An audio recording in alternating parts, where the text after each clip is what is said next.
오늘 본문에서는 하나님께서 보지 못하고 듣지도 못하는 하나님의 백성들을 어떻게 회복시키는지에 대한 구체적인 내용들이 등장합니다. 먼저 14절에서는 여호와 하나님께서 자신을 이스라엘의 구속자요 거룩한이라고 말씀하십니다. 여기서 구속자는 속량자, 기업물을 자라는 뜻으로 룻기에 등장하는 보아스처럼 값을 지불하고 해방시켜주는 사람을 말합니다. 거룩한이라는 것은 출애굽기 19장 6절의 말씀을 떠올리게 합니다. 여호와 하나님께서는 이스라엘을 제사장 나라와 거룩한 백성으로 부르셔서 이스라엘을 통해 온 열방을 거룩하게 회복시키길 원하십니다. 레위기 22장 32, 33절에서는 이렇게 말씀하십니다. 너희는 내 성호를 속되게 하지 말라.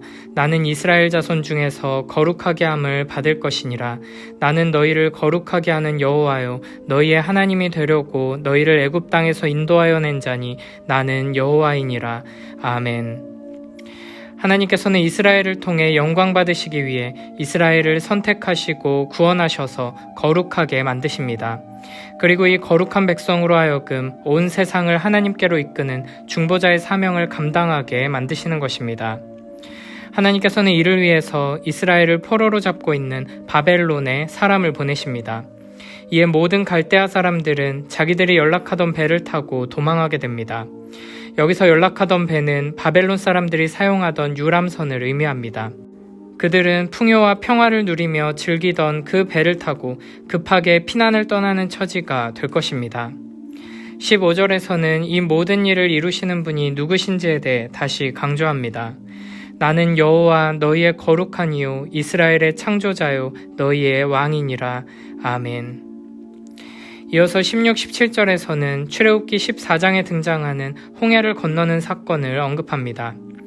나 여호와가 이같이 말하노라. 바닷 가운데의 길을 큰 물 가운데에 지름길을 내고 병거와 말과 군대의 용사를 이끌어내어 그들이 일시에 엎드러져 일어나지 못하고 소멸하기를 꺼져가는 등불 같게 하였느니라. 아멘. 이스라엘 백성들은 애굽의 노예로 있다가 하나님의 인도하심을 받아 출애굽하게 되었습니다. 그리고 얼마 지나지 않아 이스라엘 백성들의 앞에는 홍해바다가 가로막고 있고 뒤에서는 애굽의 군대가 추격해오는 위기를 만나게 됩니다. 그때 하나님께서는 바다를 가르시고 그 자리에 마른 땅이 나타나게 하시고 그 마른 땅을 이스라엘 백성들이 지나가게 하셨습니다. 그러나 이스라엘 백성들을 추격해오던 애굽의 병거와 말과 군대의 용사들은 바다에 빠져 꺼져가는 등불처럼 소멸하게 되었습니다. 이스라엘 백성들은 심판의 바다에서 구원받고 애굽 군대는 바다를 통해 심판을 받게 된 것입니다. 그런데 18절에서는 너희는 이전 일을 기억하지 말며 옛날 일을 생각하지 말라고 말씀하십니다. 오래전 출애굽 사건은 너무나도 놀라운 기적이고 큰 은혜였음이 분명하지만 앞으로 하나님께서 행하실 일에 비하면 아무것도 아니라는 것입니다. 이제 출애굽의 구원을 기억하지 못하게 될 정도로 크고 놀라운 구원 역사가 임하게 된다는 것입니다. 19절부터 21절에서는 이렇게 말씀하십니다. 보라, 내가 새 일을 행하리니 이제 나타낼 것이라. 너희가 그것을 알지 못하겠느냐. 반드시 내가 광야의 길을 사막의 강을 내리니 장차 들짐승 곧 승냥이와 타조도 나를 존경할 것은 내가 광야의 물을 사막의 강들을 내어 내 백성 내가 택한 자에게 마시게 할 것임이라. 이 백성은 내가 나를 위하여 지었나니 나를 찬송하게 하려 함이니라. 아멘. 하나님께서는 이스라엘 백성들을 바벨론의 포로에서 구원하시면서 길이 없는 광야에 길을 내고 물이 없는 사막에 강이 흐르게 하겠다고 약속하십니다. 이스라엘과 동행하시는 하나님은 온 세상 모든 만물을 창조하시고 다스리시는 분이시기에 이런 약속이 가능합니다. 그러므로 우리는 광야를 지나갈 때 이 약속을 굳게 붙들고 여호와 하나님을 바라보며 그 음성에 귀를 기울이며 나아가야 합니다. 하나님께서는 우리를 풍요롭고 평안한 영광의 땅으로 인도하시기 위해 우리를 광야로 끌고 가십니다. 그리고 이 광야는 길이 없고 물도 없는 척박한 장소입니다. 그래서 연약한 우리들은 광야에서의 시간이 길어지면 하나님을 의심하게 되고 혹시 내가 하나님의 음성을 잘못 해석한 것은 아닐지 걱정하게 됩니다. 때로는 다시 원래 있던 자리로 애굽으로 바벨론으로 다시 돌아가야 하는 것은 아닌가 하는 어리석은 생각을 하게 되기도 합니다. 그러나 하나님께서 우리를 광야로 부르신 이유는 오직 여호와 하나님만 바라보며 하나님께서 행하시는 위대하고 놀라운 일을 경험하도록 하기 위함입니다. 그러므로 우리를 광야로 인도하신 전능하신 하나님을 굳게 믿고 의지하며 하나님께서 광야에 길을 내시고 사막에 강을 만드실 것을 소망하며 기다려야 합니다. 하나님과 동행하는 광야는 더 이상 척박하고 고통스러운 장소가 아닙니다. 길이 없는 광야 한복판에서도 하나님과 함께라면 길을 잃지 않을 것이고, 물이 없는 사막에서도 우리는 하나님과 함께라면 결코 목마르지 않을 것입니다. 하나님께서는 나의 생각과 경험과 지식을 뛰어넘는 놀라운 새 일을 행하실 것입니다. 하나님의 뜻에 순종하다가 만나는 광야는 반드시 길을 감추고 있으며, 하나님의 인도하심을 따르다가 만나는 사막은 반드시 강을 품고 있습니다. 그리고 우리에게 경험되는 이 놀랍고 아름다운 구원의 역사, 기이한 새 일은 우리뿐 아니라 들짐승들, 곧 승냥이와 타조에게도 은혜로운 일이 될 것입니다. 우리가 광야에서 하나님의 구원을 경험함으로써 광야에서 죽어가던 이들이 생명을 얻게 되고, 하나님을 알지 못하던 이들과 하나님을 멀리 떠났던 이들이 하나님을 찬양하며 하나님께 영광 돌리는 이 복된 자리에 동참하게 된다는 것입니다. 21절에서는 하나님께서 이 백성을 지으시고 구원하셔서 광야와 사막에서 은혜를 누리게 하신 목적이 바로 나를 찬송하게 하려 함이라고 말씀하십니다. 우리는 여호와를 영화롭게 하고 그분을 영원토록 즐거워하는 자로 부르심을 받았습니다. 하나님께서 얼마나 크시고 높으시고 위대하신지, 그 사랑이 얼마나 신실하고 아름다우신지를 온 세상에 드러내도록 하기 위해 하나님께서는 우리를 지으시고 구원의 은혜를 베풀어 주신 것입니다. 22절부터 24절에서는 하나님께서 왜 이스라엘에게 이와 같은 회복과 구원의 은혜를 약속하시는지 그 근거에 대해 말씀하십니다. 그러나 야곱아, 너는 나를 부르지 아니하였고 이스라엘아, 너는 나를 괴롭게 여겼으며 내 번제의 양을 내게로 가져오지 아니하였고 내 제물로 나를 공경하지 아니하였느니라. 나는 제물로 말미암아 너를 수고롭게 하지 아니하였고 유향으로 말미암아 너를 괴롭게 하지 아니하였거늘 너는 나를 위하여 돈으로 향품을 사지 아니하며 희생의 기름으로 나를 흡족하게 하지 아니하고 내 죄짐으로 나를 수고롭게 하며 내 죄악으로 나를 괴롭게 하였느니라. 아멘. 이스라엘의 제사가 하나님의 진노를 누그러뜨린 것도 아니고 이스라엘의 기도가 하나님의 마음을 얻은 것도 아니라는 것입니다.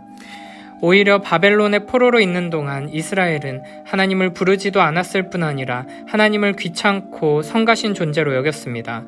하나님의 이런저런 율법 준행의 요구에 대해 짜증을 내거나 배척하는 태도를 취했던 것입니다. 이스라엘은 하나님을 사랑하며 하나님의 말씀에 순종하기는커녕 오히려 하나님의 존재 자체를 괴롭게 여겼습니다. 이스라엘은 바벨론 포로 기간 동안 정식으로 율법에 정해진 대로 제사를 드리거나 절기를 지키지도 못했습니다. 하나님께서도 이런 것을 요구하시지도 않으셨고 이스라엘을 수고롭게 만들지도 않으시고 괴롭히지도 않으셨습니다. 오히려 이스라엘이 그들의 죄짐으로 하나님을 수고롭게 하고 괴롭게 했습니다. 온 우주를 창조하신 여호와 하나님께서 이 작은 민족의 죄로 인해 괴로워하셨다는 것입니다. 놀랍게도 전능하시고 영원하신 하나님께서는 우리의 죄로 인해 괴로워하십니다. 그만큼 우리 하나님이 인격적인 분이시며 우리를 지극히 사랑하신다는 것입니다. 그리고 우리의 구원은 우리가 회개하고 마음이나 행동을 새롭게 했기 때문에 주어진 것이 아니라 하나님 편에서 그 무한하고 영원한 사랑에 의해서 죄를 지으며 하나님을 배반하고 공격하는 우리로 인해 아파하시고 괴로워하시는 하나님의 그 신비롭고 아름다운 마음에서부터 시작되었다는 것입니다. 그래서 25절에서는 곧 나는 나를 위하여 내 허물을 도말하는 자니 내 죄를 기억하지 아니하리라 라고 말씀하십니다. 하나님께서 우리의 죄를 용서해 주시는 것은 우리를 위한 것이 아니라 궁극적으로 하나님의 영광을 위한 것이며 하나님의 사랑과 자비 때문이며 하나님의 거룩한 이름을 위한 것이라는 뜻입니다. 이어서 26절부터 28절에서는 과거 이스라엘이 하나님 앞에서 저지른 범죄가 하나님의 심판을 받기에 합당했음을 다시금 지적하십니다. 지금 이스라엘이 바벨론의 포로로 비참한 처지에 놓인 것이 결코 하나님의 책임이 아니고 전적으로 이스라엘의 죄악 때문이라는 것입니다. 너는 나에게 기억이 나게 하라. 우리가 함께 변론하자. 너는 말하여 내가 의로움을 나타내라. 내 시조가 범죄하였고 너의 교사들이 나를 배반하였나니 그러므로 내가 성소의 어른들을 욕되게 하며 야곱이 진멸당하도록 내어주며 이스라엘이 비방거리가 되게 하리라. 아멘. 이스라엘 민족의 오랜 역사 속에 쌓였던 죄와 허물이 이스라엘이 진멸당하는 재앙을 초래한 것입니다.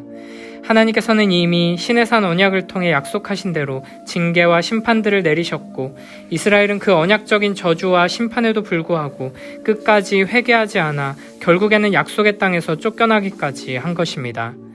그러므로 이스라엘은 하나님께 아무것도 핑계댈 것이 없고 요구할 것도 없습니다. 게다가 이스라엘은 여전히 죄악 가운데 있는 상태였습니다. 돌이켜 회개하지도 않은 것입니다. 그럼에도 불구하고 여호와 하나님께서는 그 신비롭고 아름다운 사랑으로 인해 이스라엘을 부르시며 회복과 구원의 세일을 약속하십니다. 나는 너희를 구원하는 하나님이며 이스라엘의 거룩한 여호와 하나님이다 라고 말씀하시며 이전에 너희를 구원하기 위해 행했던 놀라운 일들이 다시는 기억나지 않을 정도로 크고 놀라운 역사를 이루겠다고 약속하십니다. 이전에 그렇게 놀랍고 아름다운 구원의 은혜를 베풀어 주셨음에도 불구하고 이스라엘은 결국에는 하나님을 배반하고 실패하고 넘어지고 또 넘어졌습니다. 그러나 하나님께서는 끝까지 포기하지 않으시고 이제 더 큰 은혜를 약속하십니다. 악한 원수마귀에 포로되었던 우리를 구원하시는 우리 주 예수 그리스도의 십자가 사역을 통해 완성되었습니다. 그러므로 이제 우리는 위대하고 아름다운 여호와 하나님의 세일을 찬양하고 증언하는 복된 삶으로 나아가야 할 것입니다. 매일매일의 삶 속에서 광야의 길을 내시고 사막의 강을 만드시는 여호와 하나님의 능력을 경험하며 죄인된 우리를 부르셔서 회복시키시는 그 사랑을 찬양하고 하나님께 영광 돌리는 복된 우리 모두가 되길 축복합니다.